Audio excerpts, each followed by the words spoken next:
Hello guys welcome to this channel तपाईँलाई स्वागत छ मेरो नयाँ ब्लगमा। सो गाइस तपाईँलाई ब्लग कस्तो लागिरहेछ होइन। आज चाहिँ म अर्को ब्लग लिएर आएको छु अनि आज म सुर्खेत जाँदैछु गाइस अनि म रेडी भइसकेको छु। अब जाडो छ नि त, फागुन महिना लाग्यो पनि जाडो छ नि त। सो म चाहिँ ज्याकेट लगाएको छु अनि अब दिउँसो भएको गर्मी हुन्छ होला, अहिले बिहानको लागि त ठिकै हुन्छ नि त।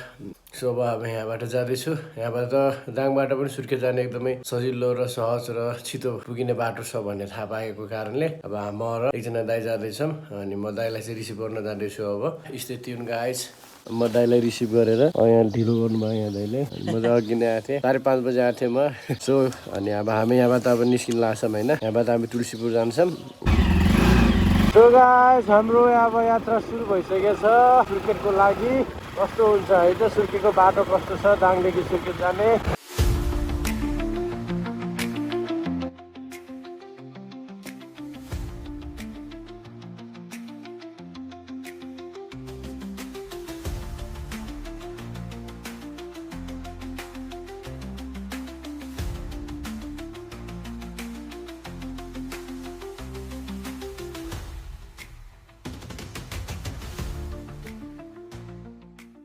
सो गाइस हामी चाहिँ यो हापुरको नजिकै छौँ। हापुर बजार यतातिर पर्छ अनि यतातिर खै कहाँ जान्छ थाहा होइन। सो हामी लगभग 1.5 घन्टा पनि लागेन हामीलाई, 1.5 घन्टामा यहाँ पुगिसकेका छौँ। अनि अब हामी यतातिर जानुपर्ने हुन्छ, यहाँनिर चाहिँ नझुकिनु होला होइन। यहाँदेखि उतातिर हापुरी जान्छ। यो गाउँतिर भएको खासै गाइस अब नास्ता खाइसक्यौँ हामीले, पकौडा अनि चिया। हापुर बजारको नजिकै हामी हापुर बजारमा रोक्ने छैनौँ, हामी सिधै जानेछौँ है त गाइस। कस्तो लागिरहेको छ?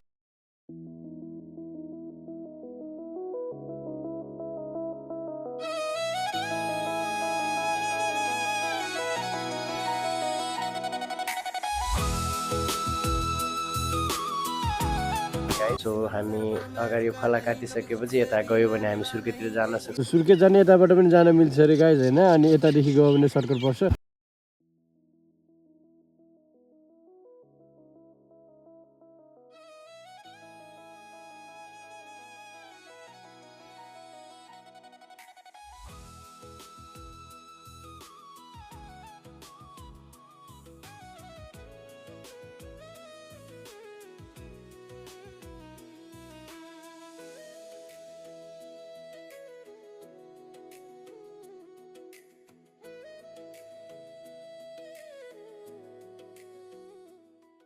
सो गाइस अनि हामी चाहिँ यो सल्यान र सुर्खेतको सिमानामा छौँ। सल्यान र सुर्खेतको सिमानामा यो चाहिँ गेट हो। अब यतातिर जाने हो भने चाहिँ छिन्चु जाने बाटो हो, तर पिच भएको छैन, कच्ची छ। अनि यतातिर चाहिँ हामी भोटेचौर हुँदै जानुपर्ने हुन्छ किनभने यताको बाटो पिच छ नि त होइन। अनि यताबाट आयौँ हामी यो सल्यानको बाटो। यो चाहिँ सीमा समाप्तको ठ्याक्कै गेट हो। अनि उतातिर सल्यान, यतातिर सुर्खेत पर्छ। हामी चाहिँ अहिले डाँडामा छौँ अलिअलि हावा चलिरहेछ अनि चिसो चिसो एकदमै रमाइलो भइरहेछ होइन। हामी यहाँनिर कन्टिन्युसली आएनौँ अनि करिब 9 बज्न लागिसकेको छ। अनि यतातिर देखाएको चाहिँ सुर्खेत हो। अब हामी अगाडि बढ्दैछौँ निरन्तर। सो भोटेचौरमा हामी भेट्नेछौँ है त। सो चाहिँ कस्तो लागिरहेछ आजको ट्रिप अनि सुर्खेतको? हालत खराब भएको छ। हालत खराब भएको छ अरे एकदमै। अब किनभने बाइकमा लङ राइड गर्न अलिकति कठिन नै हुन्छ, यति त सहनै पर्ने हुन्छ कि त अब के घुम्दैन घुम्नु नि होइन, घुमेपछि त्यति सहनु नि। सो हामी यो बाइकमा छौँ यो बाइकमा छौँ, त्यही पनि हामीलाई धौ भएको छ कि किनभने चाहिँ अब नेपालको बाटो यस्तै त हो। अनि कतै खाल्टो कतै घड्राङ घुद्रुङ, त्यही पनि हामी यो ट्रिपलाई चाहिँ इन्जोय गर्दैछौँ।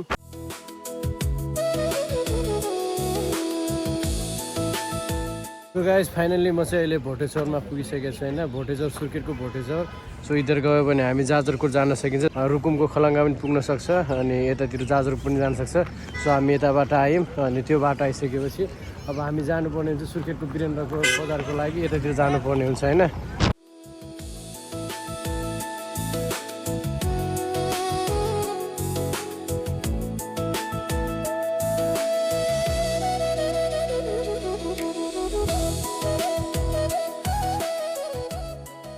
सो गाइज हामी चाहिँ सुर्खेत जाँदै गर्दा बिच बाटोमा मैले यो देखेँ यो के हो जस्तो लागिरह होला होइन गाइज अब यतातिर क्रेन छ अनि यतातिर भेरी नदी छ यो भेरी नदीको किनारै भोटे चौरदेखि हामी चाहिँ यही भेरी नदीको किनारै आउनुपर्छ जाँदैछौँ सो यो यसरी देख्न सकिन्छ यस्तो के बनिरहेको होला जस्तो लागिरहेको छ गाइज सो यो चाहिँ भेरी बबई डाइभर्जन हो अनि यहाँदेखि चाहिँ मेबी कति करोड होइन अरबको बजेटमा यो चाहिँ बनिरहेको छ अनि यो चाहिँ यहाँदेखि यो भेरीको पानीलाई बबईमा डाइभर्जन गरेर त्यहाँको बाँकी र बर्दियाको लागि अनि सिँचाइ गर्नको लागि बनाइरहेको हो यो सो यस्तै विकासहरू चाहिँ हुनु पर्यो कि सो तपाईँले अब चाहिँ यो चुनाव आइरहेछ अनि आफ्नो क्षेत्रबाट अनि हाम्रोलाई भन्दा राम्रोलाई भोट दिनुभयो भने पक्कै पनि हाम्रो सिँचाइको लागि एकदमै राम्रो हुनेछ अनि सिँचाइको लागि राम्रो भयो भने अभियसली त्यसपछि तपाईँको बाँके बर्दियाको किसानहरूले पनि आफ्नो उत्पादनहरू अनि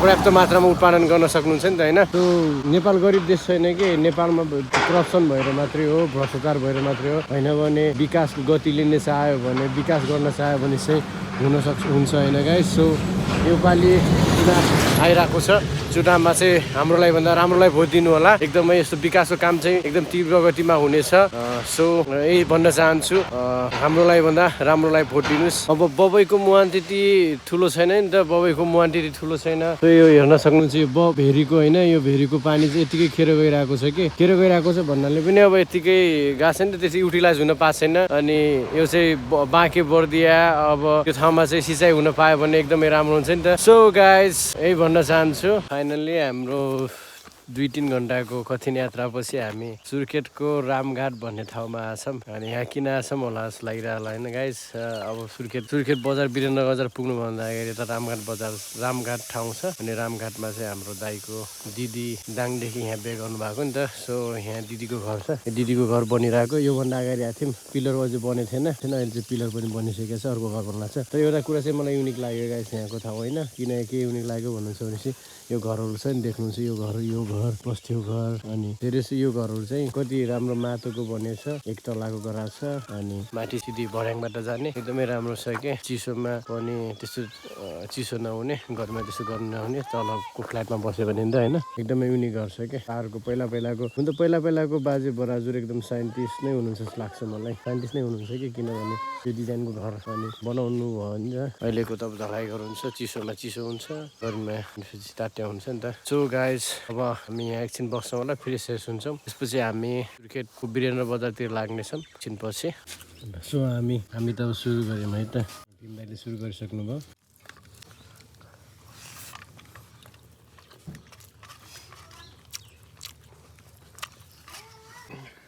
एकदमै मिठो हामी चाहिँ खाना खाइसक्यौँ दिदीको घरमा अब यहाँदेखि वीरेन्द्रनगर बजार पुग्न कम्तीमा पनि करिब 1 घन्टा लाग्छ म्यापमा त है अब रियलमा कति लाग्छ थाहा भएन सो हामी अब त्यहाँ जाँदैछौँ वीरेन्द्रनगर बजार अब छिन्चु हुँदै जानुपर्ने हुने रहेछ अनि सर्टकटको लागि चाहिँ हामी यो बाटो जाँदैछौँ सो स्थिति गाइस अस्तिको योभन्दा अगाडिको पटक चाहिँ हामी बुलबुले मात्रै गएको अहिले सबै ठाउँ जाने चाहिँ प्लान छ होइन तर भीमदाइ लग्नुहुन्छ कि लग्नुहुन्न लग्न सक्नुहुन्छ म उहाँको भरमा छु उहाँकै भरमा छु झन्नै तर हाइट नपुगेर गाह्रो छ गाइस यस्तै तुइन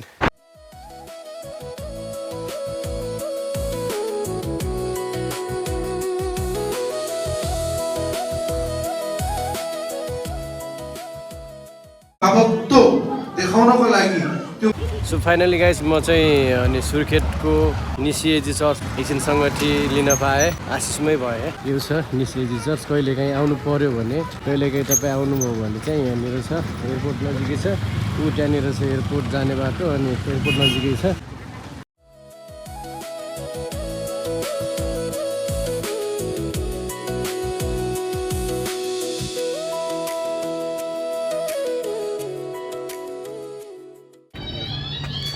फाइनली गाइस म चाहिँ सुर्खेत पुगिसकेँ सुर्खेतको यो घन्टाघरमा छु अहिले चाहिँ हेर्न सक्नुहुन्छ घन्टाघरको ब्याक साइड सो गाइस अनि यसरी चुनावको प्रचार पनि भइरहेछ सो घन्टाघरमा छौँ हामी धेरैजना आउनु हुने रहेछ डुल्नलाई यहाँ चाहिँ अब कतार देखाउनु हुने रहेछ अब कोही पनि अब क्यामेराम्यानहरू चाहिँ फोटो खिचिराख्नु भएको छ सो यही नै हो घन्टाघर अब हामी भित्र छिर्ने थियौँ मलाई तर आज गेट बन्द छ हामी भित्र छिर्न पाएनौँ अब यहीँ बाहिरदेखि हेरेर चित्त बुझाइरहेछन्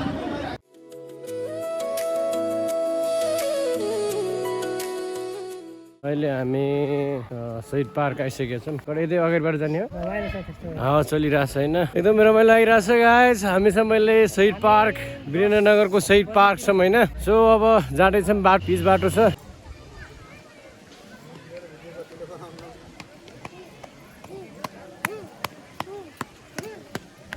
सो गाइस अहिले हामी सुर्खेतको शहीद पार्क भित्र आउनको लागि पार्किङको लागि 10 रुपियाँ लाग्ने रहेछ बाइकको। अब भित्र छिर्नको लागि मेबी 50 रुपियाँ लाग्छ, हामीलाई चाहिँ थाहा भएन गाइस। सो अनि भित्र पनि यस्तो छ, धेरै केही फरक छैन। तुलसीपुरको गणेशपुर पार्क जस्तै छ। अहिले चाहिँ साइड पार्क पनि डुलेछौँ, यो शहीद पार्कको गेट हो, तर भित्र गएन हामी। सो गाइस हामी अर्को ठाउँमा जाँदैछौँ। अर्को ठाउँ कुन ठाउँ जान्छौँ है त। शहीद पार्कमा चाहिँ नास्ताहरू पनि छ, यता चाहिँ पार्किङ छ।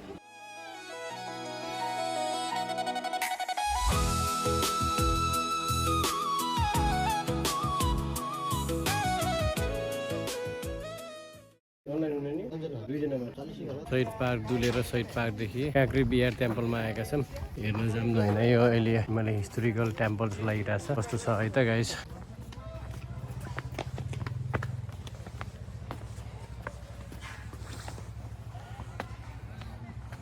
एकदम यो चाहिँ जङ्गलको बिचमा छ, यो घुम्नेहरू आउनुहुने रहेछ।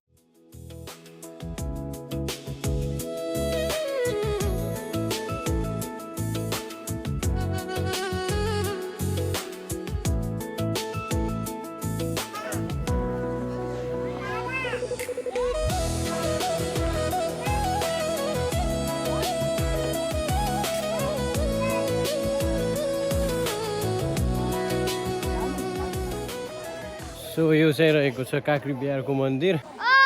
फाइनली गाइस हामी काँक्री बिहार टेम्पल घुमिसकेका छौँ। अब हामी अर्को नेक्स्ट ठाउँमा जाँदैछौँ, कुन ठाउँमा जान्छौँ है त। तर एउटा चाहिँ हिस्टोरिकल टेम्पल चाहिँ रहेछ होइन, तपाईँहरूलाई आउन मन लाग्छ, एकदमै बेस्ट छ कि। तपाईँ सुर्खेत आउनु भने चाहिँ यो ठाउँ नसुताउनु होला होइन। अब हामीलाई थाहा त छैन हामी कहाँ जानुपर्ने, कस्तो जानुपर्ने होइन। सो गुगल म्याप्स हेर्दैछौँ गाइस हामीले, गुगल म्याप्स हेर्दै। अब उहाँ पनि नयाँ पर्नुभयो, टाइम त नभनौँ, सेकेन्ड टाइम हो अरे उहाँको, तर अलिकति थाहा पाउनु भएन कि पहिले आउनु भएको रहेछ। अब अर्को ठाउँमा जाँदैछौँ, कुन ठाउँमा जान्छौँ है त, कुन ठाउँमा जाँदैछौँ। तपाईँले भिडियो अन्तिमसम्म हेर्नु भने चाहिँ तपाईँले थाहा पाउनुहुन्छ होइन भने फेरि गाजे माजे भइहाल्छ कि तपाईँलाई। सो भिडियो अन्तिमसम्म हेर्नु होला गाइस।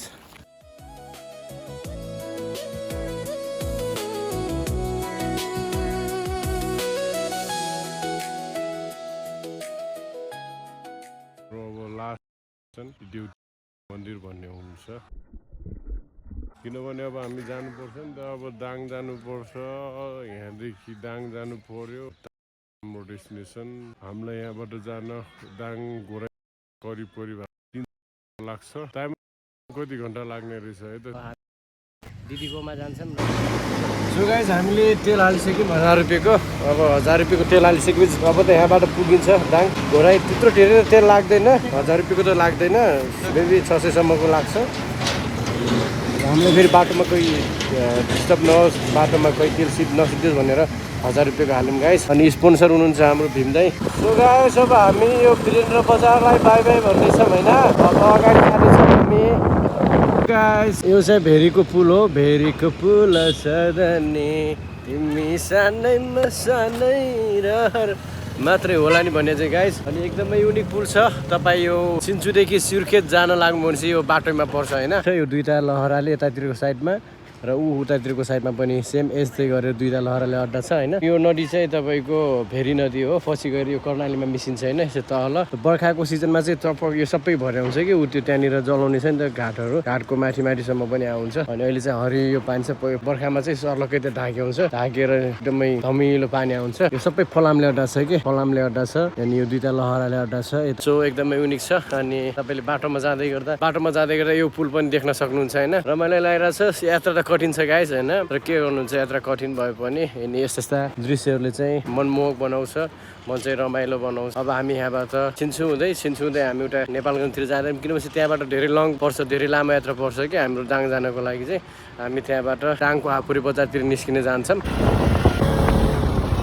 सामान बाँधिनु दिदी सो गाइस अब 4:45 भइसकेको छ अब हामी यहाँबाट हिँड्न लाग्छौँ कति बजेतिर पुग्छौँ है त कति टाइम लाग्छ हामीलाई घर आइपुग्न हिँड्दै रेडी हुनु भइसकेको छ म पनि रेडी हुन्छु अनि यो दिदीहरूको घरबाट हामी अब बिदा अब हुन्छौँ अब जाँदैछौँ है त गाइस सो हामी किन बिहान गएको थियौँ नि गाइस होइन यो डाँडा हो अनि हावा चाहिँ अहिले राम्रो चलिरहेको छ कि एकदमै यो डाँडामा चाहिँ राम्रो हावा चल्ने रहेछ अनि यो के भन्छ ठ्याक्कै अब सुर्खेत र पुरा सल्यान लाग्यो कि गाइस अब हामी सुर्खेतलाई टाटा बाई बाई गर्दैछौँ होइन सुर्खेत जिल्लालाई र अब हामी सल्यान प्रवेश गरिसकेका छौँ यो गेट काट्यो कि सल्यान प्रवेश भइहाल्छ होइन एकदमै राम्रो भयो सुर्खेतको ट्रिप टाटा बाई सिउसुन सुर्खेत भन्न चाहन्छु भनेर क्या चाहिँ गाइस होइन यस्तै हो सो रमाइलो भयो यो चाहिँ सुर्खेत गाउँ हो ल्याएर अब बिस्तारै हुन लागिसकेको छ किनभने कति बज्यो होला अब 44 भइसकेको छ गाइस अब एकैचोटि सल्यान र दाङको सिमानामा भेट्नेछौँ गाइस सो गाइस अर्को यो वनमा रहेको चाहिँ ठ्याक्क डाङ र सल्यानको सिमाना हो यो पारी गएपछि चाहिँ सल्यान आउँछ सल्यान जिल्ला लाग्छ अनि यो बनाइदिएर चाहिँ दाङ जिल्ला हो अँध्यारो भइसकेको छ हाम्रो निरन्तर यात्रा जारी छ अनि यो चाहिँ ठ्याक्क दुईटा जिल्लाको सिमानाको एउटा काम गर्छ कि ठ्याक्कै यतातिर दाङ पर्छ उतातिर चाहिँ सल्यान एकदमै सुर्खेत जाँदाखेरि चाहिँ धेरै सल्यानमा हिँड्नु पर्दो रहेछ हामीलाई धेरै टाइम लाग्यो हामीलाई लगभग हामी सुर्खेत र सल्यानको सिमानामा थियौँ अघि न 6:27 सो गाइस फाइनली म घर पुगिसकेको छु अनि अहिले चाहिँ 8 बजिसकेको छ रातिको होइन दाङको सिमाना भिडियो बनाएँ त्यहाँदेखि चाहिँ भिडियो बनाउनु पाएन किनभने चाहिँ अँध्यारो भएको छ पक्कै होइन त्यसपछि फाइनल म घर आइसकेको छु अनि कस्तो लाग्यो तपाईँलाई यो भ्लग सो कमेन्ट गरिदिनु होला त्यस्तै भ्लगको लागि लाइक सेयर एन्ड सब्सक्राइब गरिदिनु होला सो स्टे ट्युन गाइज माया देखाइदिनु होला र stay tune guys for next vlog see you guys